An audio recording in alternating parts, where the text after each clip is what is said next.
सभी भक्तजनों को जय श्री कल्याण। मित्रों, आप सभी जानते हैं कि आगामी 10 सितंबर से पितृपक्ष शुरू हो रहा है।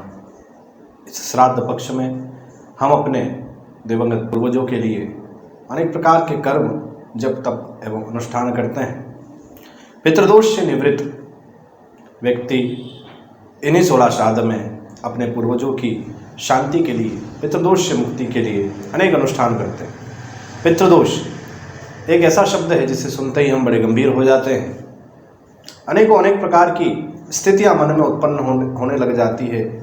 मन में असमंजस की स्थिति उत्पन्न हो जाती है कि क्या है पितृदोष, कौन होते हैं पितृ, क्या है पितृदोष के लक्षण, कैसे हम जानें कि हमें पितृदोष लगा है कि नहीं, एवं क्या है इसका निवारण, क्या है उपाय।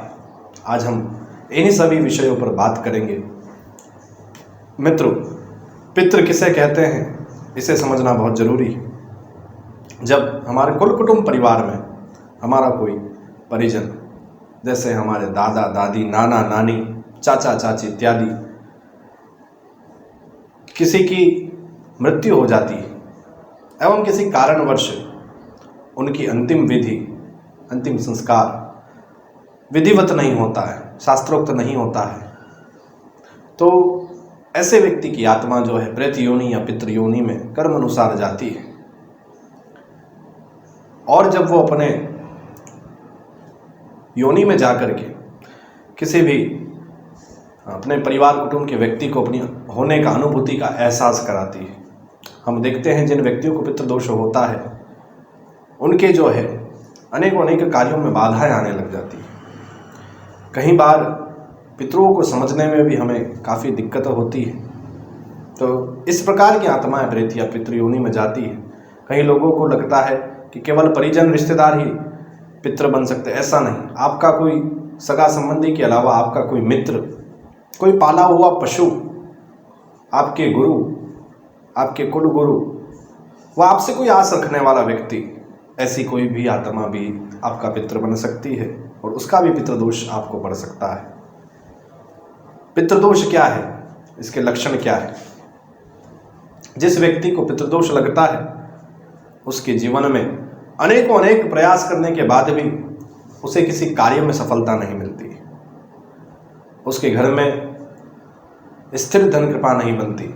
जितना भी धन आए, किसी ना किसी रास्ते से, मार्ग से वो धन खत्म होने लगता है, टिकता नहीं, बरकत नहीं होती। घर में क्लेश होते हैं, लड़ाई झगड़े होते हैं, छोटी छोटी बातों पे क्लेश का वातावरण होने लगता है। ऐसा व्यक्ति के जीवन में अनेक प्रकार की रोग और दोष आने लगते हैं। कहीं ग्रस्त संपत्तियों को पितृदोष के कारण संतान बाधा होती है, संतान प्राप्ति में उन्हें विलंब लगता है या नहीं हो पाती है। मांगलिक कार्य रुक जाते हैं, मांगलिक कार्य में पितृ बाधा डालते हैं। शादी ब्याह नहीं होती है, वह शादी हो भी जाए तो जो है तलाक की स्थिति बन जाती है, बेचाव की स्थिति आ जाती है। पितृ का स्थान शास्त्रों में भी बहुत बड़ा बताया गया है। दिव्य कृपा भी आप तभी प्राप्त कर सकते हैं जब आपके घर के पितृ आपके ऊपर प्रसन्न हो।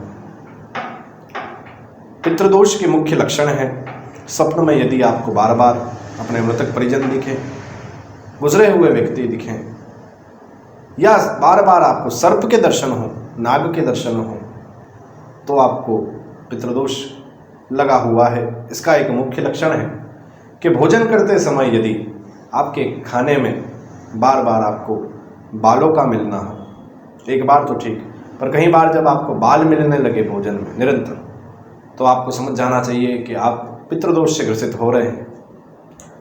क्या है पितृदोष का निवारण, क्या है इसका उपाय? आज मैं आपको पितृदोष के निवारण के बहुत ही सरल एवं सटीक शास्त्रोक्त उपाय बताऊंगा। सर्वप्रथम, इस श्राद्ध पक्ष में हमें पूर्ण सात्विकता का पालन करना चाहिए।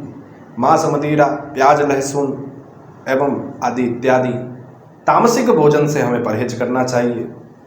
इस श्राद्ध पक्ष के अंदर पितृदोष से निवृत्ति के लिए, पितरों की प्रसन्नता प्राप्ति के लिए हमें नारायण बलि अनुष्ठान करना चाहिए। योग्य साधक, योग्य ब्राह्मण द्वारा किसी त्रिवेणी संगम पर नारायण बलि का अनुष्ठान हम करें। या पितरों का तर्पण करें, पितृ तर्पण करें, पितृ गायत्री यज्ञ करें। अनेक प्रकार के ऐसे वैदिक अनुष्ठान करने से पितरों को सद्गति प्राप्त होती है। हमें हमारे घर में इन श्राद्ध पक्ष में 15 दिनों तक पितरों के नाम से दक्षिण दिशा में धूप दीप अर्पण करके पितरों को भोग लगाना चाहिए व जल अर्पण करना चाहिए।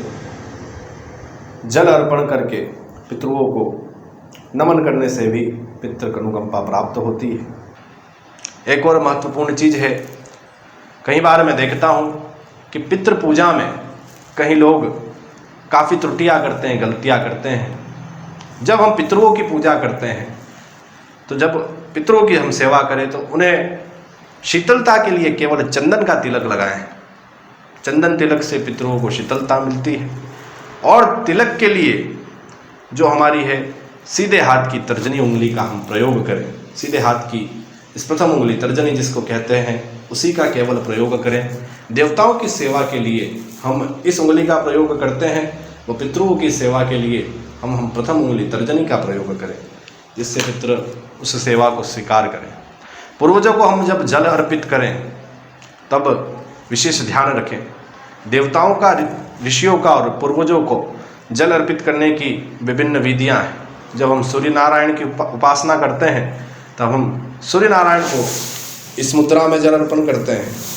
जब हम पितरों की उपासना करें तो हम विशिष्ट ध्यान रखना चाहिए कि हमें इस मुद्रा का उपयोग करना चाहिए।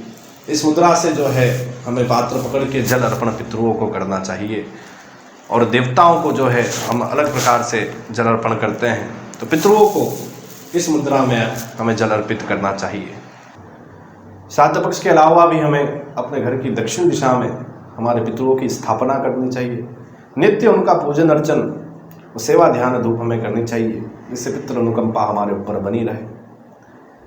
जहाँ पे घर में दक्षिण दिशा में हमारे पितृ स्थापित हैं, वहाँ पे जो है पितरों को भोजन कराने के बाद उन श्राद्ध पक्ष में हमें ब्राह्मण को भोजन कराना चाहिए। ब्राह्मण भोजन से शास्त्र कहते हैं कि पितृ प्रसन्न होते हैं। ब्राह्मण को जब आप भोजन कराएं तो अधिकांश हम देखते हैं कई लोग ब्राह्मण देवता को जब घर में बुलाते हैं श्राद्ध पक्ष में, और भोजन जो है उनको स्टील या चीनी के बर्तनों में कराते हैं। मैं आपको बताना चाहूँगा मित्रों, इस प्रकार से दिया गया भोजन पितरों को स्वीकार नहीं होता है। स्टील, चीनी अथवा लोहे के पात्रों में भोजन ना बनाना चाहिए, ना करना चाहिए, ना ब्राह्मण देवता को कराना चाहिए। ब्राह्मण जब आपके घर पे आए तो उनको आप पत्तल के अंदर भोजन करवाएं। वो जिस आसन पे आप ब्राह्मण देवता को बिठाएं वहाँ पे थोड़े काले तिल एवं कुश आप बिखेर दीजिए, क्योंकि काले तिल और कुश पितरों को अति प्रिय है। ये करने से आपके पूर्वज उस भोजन को स्वीकार करेंगे, वह आपके ऊपर कृपा करेंगे। श्राद्ध पक्ष में अपने पूर्वजों की शांति के लिए आपको अपने पूर्वजों को, हमारी स्थानीय भाषा में कहते हैं डमरा, मरुआ, उसके पत्र एवं पुष्प अपने पूर्वजों को अर्पण करने चाहिए। इसके पत्र एवं पुष्प अर्पण करने से पितृ अनुकंपा हमें प्राप्त होती है। श्राद्ध पक्ष में पितरों के सद्गति के लिए हमें श्रीमद् भागवत महापुराण का पाठ अपने घर में कराना चाहिए, भागवत कथा सुननी चाहिए एवं श्री हनुमान जी महाराज का सुंदर कांड कराने से भी पितृ अनुकंपा हमें प्राप्त होती है। श्राद्ध पक्ष में जब हमारे पूर्वज लोक में सुनते हैं कि हमारे रिश्तेदार, कुटुंब परिवारजन हमारी सद्गति के लिए जब भागवत महापुराण या सुंदरकांड जैसे पाठ करा रहे हैं तो वो खुशी से झूम उठते हैं और आपके कुल कुटुंब परिवार पर अपना आशीष बरसाते हैं। श्राद्ध पक्ष में पितरों की सद्गति प्राप्ति के लिए, पितृदोष से निवृत्त होने के लिए हमें गौ सेवा करनी चाहिए। गौ सेवा, गौ माता के अंदर समस्त देवी देवताओं का वास है। गाय को घास खिलाने से, गाय की सेवा करने से आपको पितृ अनुकंपा प्राप्त होती है। यदि आप ग्रास नहीं खिला सके तो गाय को रोटी के ऊपर गुड़ रख करके आप खिलाएं इससे भी आपके पूर्वज आपके ऊपर कृपा करेंगे। यदि आप कोई भी जप तप अनुष्ठान करने में, ब्राह्मण भोजन करवाने में सामर्थ्यवान नहीं है, तो आप जो है गौ सेवा करिए। गौ सेवा करने से पितृ जो है अति प्रसन्न होंगे।